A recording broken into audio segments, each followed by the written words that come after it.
Unti-unti nang humuhupa ang baha pero luha naman ang bumubuhos sa Cebu. Bukod sa wala nang babalikang bahay ang maraming residente, pamilya ang binawi sa iba ng Bagyong Tino. Narito ang agenda report ni Mary Ann Uy.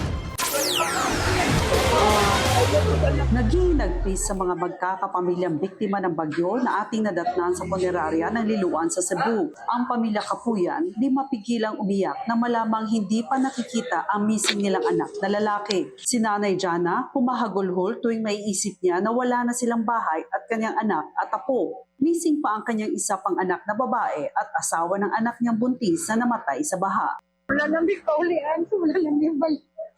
Nga pumahaan na po pumakitan.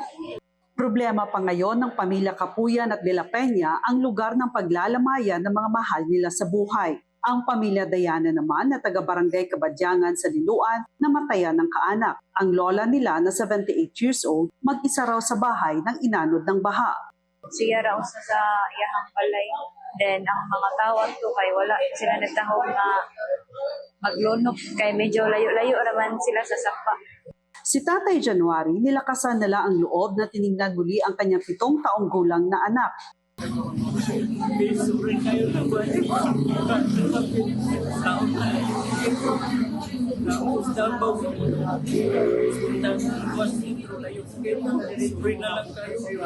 Ang mga residenteng nawala ng tahanan sa Barangay Kotkot, pinagmasdan na lang itong anila flood control project sa kanilang barangay. Wala daw pakinabang kasi umapaw ang tubig at natabunan ang mga bahay. Wala pa na, wa pa man na, karon pa man na, iya, pagkuan, tungod lagi ka sa tubig nga, salbahis ken tubig, mo, nakagubag yun ana, o napagyo na nga agi sa mga kahoy, dagko keng kahoy.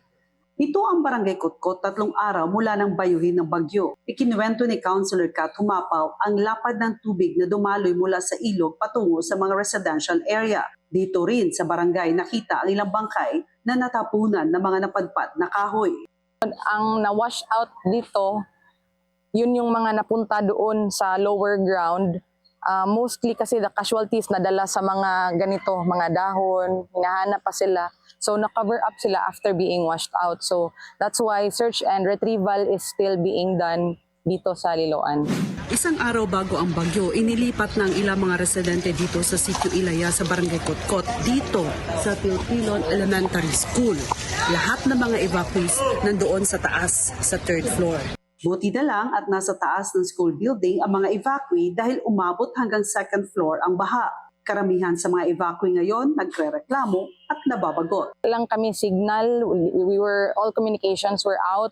And our priority was to help the people, to save the people kung ano yung meron, sino yung matutulungan.